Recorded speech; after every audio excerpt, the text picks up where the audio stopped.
लोग को एक आवेदन देना था, तो हम लोग यहाँ पर एसपी ऑफिस आए, महिला थाने के लिए आवेदन देना था। तो उन्होंने बोला कि ये आवेदन जो है आपको महिला थाने देना होगा, यहाँ पर स्वीकार नहीं होगा। तो महिला थाने में आवक जावक शाखा में आपको जाना होगा, वहाँ पर ये आवेदन देना होगा।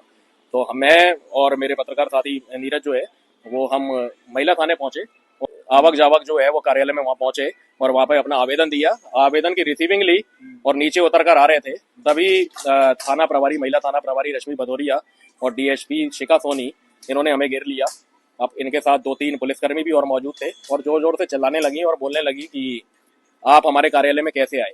हमने कहा मैडम हम आवक जावक डिपार्टमेंट में आए थे, अपना आवेदन देने आए थे और जो है वो हम लोग आवेदन देने आए थे। तो इन्होंने कहा आप हमारे कार्यालय नहीं आएंगे। हमने कहा मैडम अगर हमें कोई काम होगा, प्रशासनिक कोई काम होगा तो हम थाने में, और हमें एसपी ऑफिस से बोला गया कि महिला थाने में देके आइए, तो हम लोग कहाँ जाएंगे। और दूसरी चीज उन्होंने हमसे ये बोला कि आप यहाँ पर कवरेज नहीं करेंगे। तो हमने बोला कि पत्रकारों का काम ही है कवरेज करना, अगर हम कवरेज नहीं करेंगे तो फिर कौन कवरेज करेगा। तो बहसबाजी इन्होंने शुरू कर दी, कोई अभद्र भाषा का इन्होंने हमारे साथ उपयोग भी किया। और थाना प्रभारी रश्मि भदौरिया ने हम दोनों को बोला कि आप जैसे बेरोजगार बहुत घूम रहे हैं, आप लोगों के पास कोई काम धंधा नहीं है।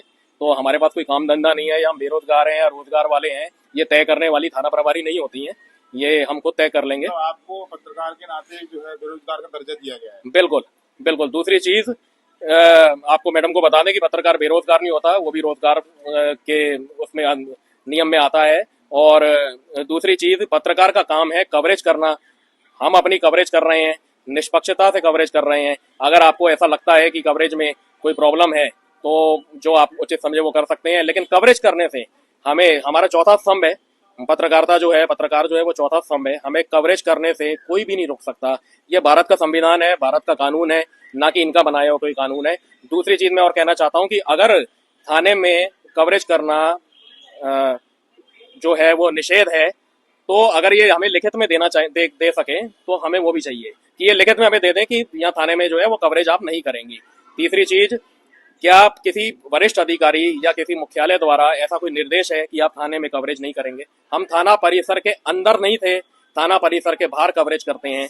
थाना परिसर के अंदर हो सकता है कि कवरेज निषेध हो, लेकिन थाना परिसर के बाहर कवरेज करने से हम चौथा स्तंभ है, पत्रकार हैं, हमें कोई नहीं रोक सकता। भैया देश की तो मैं कह नहीं सकता, लेकिन ये ग्वालियर के अंदर मुझे ये, हमारे साथ ही ये घटना देखने को मिली है और पुलिस जो है वो इस तरह का बर्ताव कर रही है। हम खुद ही उजागर करते हैं कि पुलिस किस तरह से बर्ताव करती है। अगर हमारे साथ ही ऐसा बर्ताव होगा तो पता नहीं क्या होगा। और ये आवेदन लेके अभी हम एसपी साहब के पास आए हैं, एसपी साहब से मिले भी, है ना। आप लोग आयतन जो है जनता के मुद्दे उठाते हैं और आज आपके साथ ये हरकत हुई है, तो इससे क्या अंदाजा लगा सकते हैं कि आम जनता के साथ किस तरह का व्यवहार किया? बिल्कुल बहुत ही निंदनीय है, क्योंकि हम जनता की आवाज उठाते हैं। अगर हमारे साथ ही इस तरह की व्यवहार और अभद्र व्यवहार किया जाएगा तो व्यक्ति आखिर कहाँ जाएगा। और एसपी साहब को अभी ये आवेदन दिया है और एसपी साहब ने कार्रवाई के लिए भी इसको आगे बढ़ाया है। हमें एसपी साहब पर पूरा भरोसा है।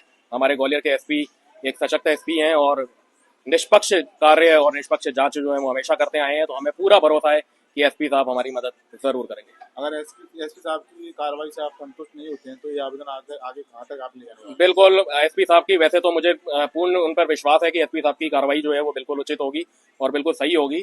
और अगर नहीं होता तो इसके आगे भी हमें जहाँ तक जाना पड़ेगा। पत्रकार हैं, हमारा तो काम कलम का है, कलम चलाते ही रहेंगे, आखिरी तक चलाते रहेंगे।